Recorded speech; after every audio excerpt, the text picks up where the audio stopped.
ರಾಜ್ಯದಲ್ಲಿ ನಿನ್ನೆಯಿಂದ ಎಸ್ಐಆರ್ ಶುರುವಾಗಿದೆ.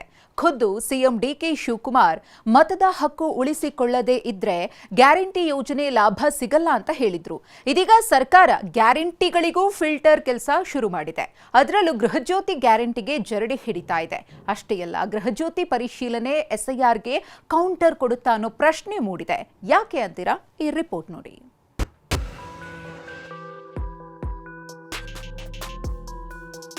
2.5 ವರ್ಷಗಳ ನಂತರ ಇದೀಗ ಗೃಹಜ್ಯೋತಿಯ ಪುನರ್ ಪರಿಶೀಲನೆ ಕಾರ್ಯ ಆರಂಭವಿರುವುದು.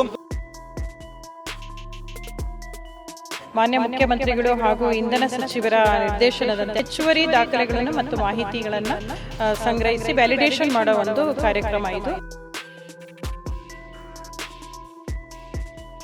ಬೇರೆ ರಾಜ್ಯದವರು ಬಂದು ಸ್ವಾಭಾವಿಕವಾಗಿ ತಗೊಳ್ಳೋದೇನಿದೆಯಲ್ಲ ಅದು ತಪ್ಪು.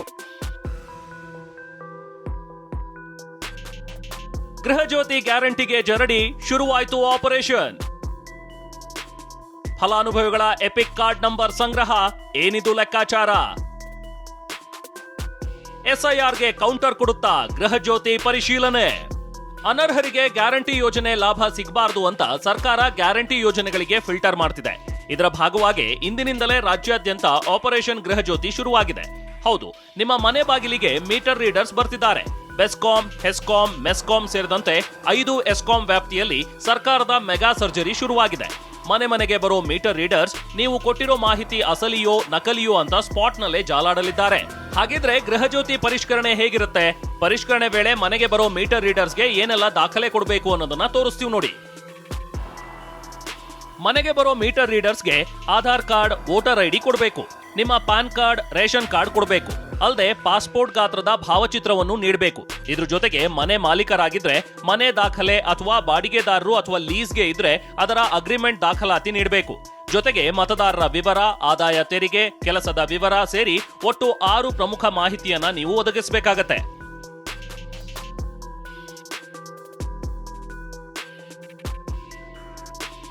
ಹುಬ್ಬಳ್ಳಿಯಲ್ಲಿ ಆಗಲೇ ಆಪರೇಷನ್ ಶುರುವಾಗಿದ್ದು ಸರ್ವರ್ ಪ್ರಾಬ್ಲಮ್ನಿಂದ ಸಿಬ್ಬಂದಿ ಹೈರಾಣಾಗಿದ್ದಾರೆ.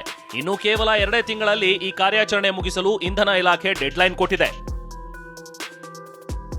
ಕರ್ನಾಟಕದ ವೋಟರ್ ಐಡಿ ಇಲ್ಲದವರಿಗೆ ಇನ್ಮುಂದೆ ಗ್ಯಾರಂಟಿ ಭಾಗ್ಯ ಇಲ್ಲ. ಸರ್ಕಾರ ಮಾಡ್ತಿರೋ ಈ ಫಿಲ್ಟರ್ ಹಿಂದಿನ ಅಸಲಿ ಗುಟ್ಟೇನ್ ಗೊತ್ತಾ? ಇಲ್ಲೇ ಇದೆ ನೋಡಿ ಬಿಗ್ ಟ್ವಿಸ್ಟ್. ಹೊರ ರಾಜ್ಯದವರಿಗೆ ಅಂದ್ರೆ ಕರ್ನಾಟಕದ ವೋಟರ್ ಐಡಿ ಇಲ್ಲದೆ ಇರೋರಿಗೆ ಇನ್ಮುಂದೆ ಗ್ಯಾರಂಟಿ ಭಾಗ್ಯ ಇರೋದಿಲ್ಲ. ಆದಾಯ ತೆರಿಗೆ ಕಟ್ಟುವವರಿಗೂ ಗೃಹಜ್ಯೋತಿಯಿಂದ ನಿರ್ದಾಕ್ಷಿಣ್ಯವಾಗಿ ಕೊಕ್ ಬೀಳುತ್ತೆ. ಇದು ಮೇಲ್ನೋಟಕ್ಕೆ ಕಾಣೋ ಕಾರಣವಾದ್ರೆ ಇದರ ಹಿಂದೆ ಭಾರೀ ದೊಡ್ಡ ಪೊಲಿಟಿಕಲ್ ಮಾಸ್ಟರ್ ಪ್ಲಾನ್ ಕೂಡ ಅಡಗಿದೆ.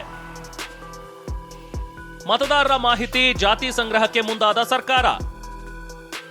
ಎಸ್ಐಆರ್ಗೆ ಕೌಂಟರ್ ಕೊಡುತ್ತಾ ಗೃಹಜ್ಯೋತಿ ಪರಿಶೀಲನೆ. EPIC card number. ಎಪಿಕ್ ಇದರ ವಿಸ್ತೃತ ರೂಪ ಎಲೆಕ್ಟರ್ಸ್ ಫೋಟೋ ಐಡೆಂಟಿಟಿ ಕಾರ್ಡ್, ಅಂದ್ರೆ ಚುನಾವಣಾ ಭಾವಚಿತ್ರ ಗುರುತಿನ ಚೀಟಿ. ಇದು ಭಾರತೀಯ ಚುನಾವಣಾ ಆಯೋಗ ಪ್ರತಿಯೊಬ್ಬ ನೋಂದಾಯಿತ ಮತದಾರನಿಗೆ ನೀಡುವ 10 ಅಂಕಿಯ ವಿಶಿಷ್ಟ ಗುರುತಿನ ಸಂಖ್ಯೆ.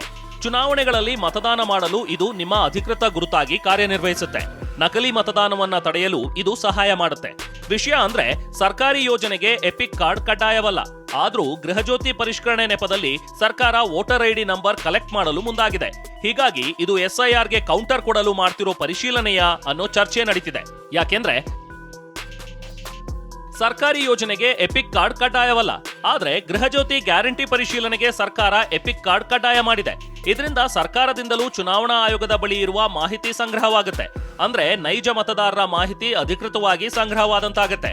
ಇದು ಎಸ್ಐಆರ್ ನಿಂದ ಯಾರು ಕೈಬಿಟ್ಟು ಹೋಗದಂತೆ ಸಾರ್ವಜನಿಕರೇ ತಡೆಯಲಿ ಅಂತ ಸರ್ಕಾರ ಪ್ಲಾನ್ ಮಾಡಿದಂತೆ ಕಾಣ್ತಿದೆ.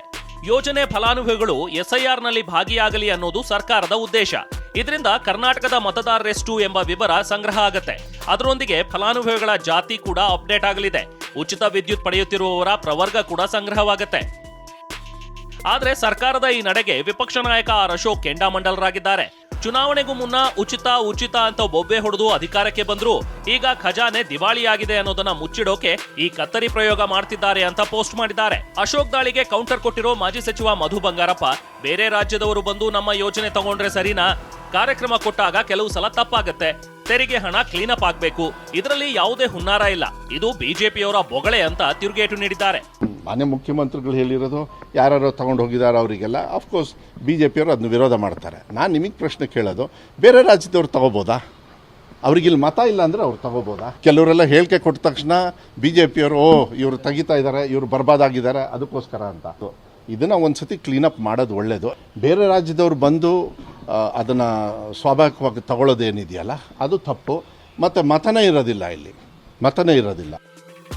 ಒಟ್ನಲ್ಲಿ ತಿಂಗಳಿಗೊಮ್ಮೆ ಝೀರೋ ಬಿಲ್ ನೋಡಿ ಖುಷಿ ಪಡ್ತಿದ್ದ ಜನರಿಗೆ ಈಗ ನಡುಕ ಶುರುವಾಗಿದೆ. ಮೀಟರ್ ರೀಡರ್ ಕೇಳಿದ 6 ಪ್ರಮುಖ ದಾಖಲೆಗಳಲ್ಲಿ ಒಂದು ಮಿಸ್ ಆದ್ರೂ ಫ್ರೀ ಕರೆಂಟ್ ಕಟ್ ಆಗೋದು ಪಕ್ಕ. ಸರ್ಕಾರದ ಈ ಆಪರೇಷನ್ ಎಷ್ಟು ಜನರ ಮನೆಯ ಗೃಹಜ್ಯೋತಿಯನ್ನ ನಂದಿಸುತ್ತೆ, ಎಷ್ಟು ಜನ ಅನರ್ಹರು ಹೊರಗೆ ಹೋಗ್ತಾರೆ ಅಂತ ಮುಂದೆ ಗೊತ್ತಾಗತ್ತೆ. ಪ್ರಸನ್ನ ಗಾಂವ್ಕರ್, TV9 ಬೆಂಗಳೂರು.